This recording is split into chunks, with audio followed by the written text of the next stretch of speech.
আসসালামু আলাইকুম, আপনারা সবাই কেমন আছেন? আলহামদুলিল্লাহ আমি অনেক ভালো আছি। রিনা আক্তার কুকিং চ্যানেল আপনাদের সকলকে স্বাগত। তো আমি একটা নতুন ভিডিও নিয়ে চলে এসেছি। আপনারা দেখতে থাকেন, আপনাদের ভালো লাগবে আশা করি। পুরো ভিডিওর সাথেই থাকবে। তো আমি আজকে বানাবো মুসমুসে পাতা পিঠা। পাতা পিঠা বানানোর জন্য প্রথমে নিয়ে নিয়েছি পরিমাণ মতো ময়দা এবং দিয়েছি কালো জিরা, দিয়ে দিব স্বাদ মতো লবণ, পরিমাণ মতো চিনি।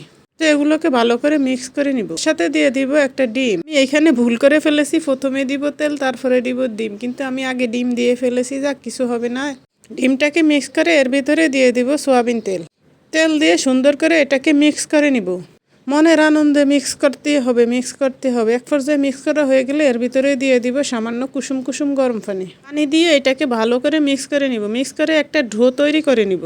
তো ডো তৈরি হয়ে গেলে এটাকে আমি 10 মিনিটের জন্য রেস্টে রেখে দিব। 10 মিনিট পর চলে এসেছি। এটাকে আর একটু মিক্স করে নিব। এখন আমি একটা ফিরির ভিতরে নিয়ে এটাকে লম্বা করে একটা ছুরির সাহায্যে কেটে নিব। আমি এখান থেকে একটা ডো নিয়ে এটাকে সুন্দর করে গোল করে বলের মতো করে নিব। এরপর একটা বেলুন দিয়ে এটাকে সুন্দর করে রুটির মতো করে পাতলা করে বেলে নিতে হবে।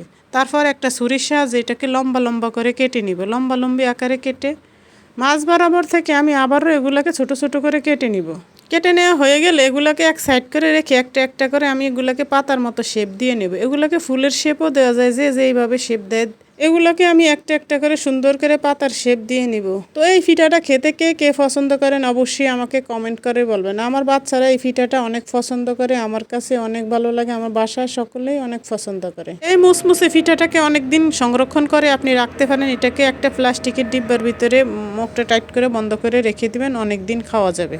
সবগুলোকে আমি একসাথে বানিয়ে নিয়েছি। এরপর আমি এগুলোকে ভেজে নিব। এরপর চুলার ভিতরে একটা কড়াই দিয়ে দিব পরিমাণ মতো সয়াবিন তেল। এটাকে আমি গরম করে নিব।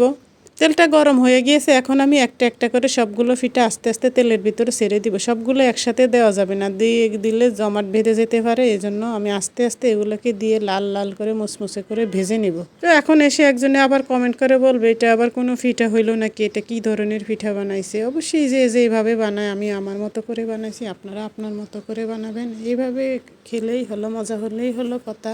তো লাল লাল করে ভেজে নেওয়া হয়ে গেছে। এগুলোকে আমি এখন তেল থেকে তুলে নিব। এগুলোকে আমি এখন একটা প্লেটের ভিতরে নিয়ে নিয়েছি। এর তো আমার পিঠা তৈরি হয়ে গিয়েছে। এর তো দেখুন দেখতে কি সুন্দর হয়েছে, খেতে অত্যন্ত সুস্বাদু হবে। আপনারাও বাড়িতে ট্রাই করে দেখতে পারেন আমার মতো করে। আশা করি আজকের ভিডিওটা আপনাদের সকলেরই ভালো লেগেছে। ভিডিওটা ভালো লাগলে প্লিজ লাইক করবেন, কমেন্ট করবেন, বন্ধুদের মাঝে শেয়ার করবেন, আর আমার ইউটিউব চ্যানেলটাকে সাবস্ক্রাইব করবেন। আপনাদের সকলকে অসংখ্য ধন্যবাদ।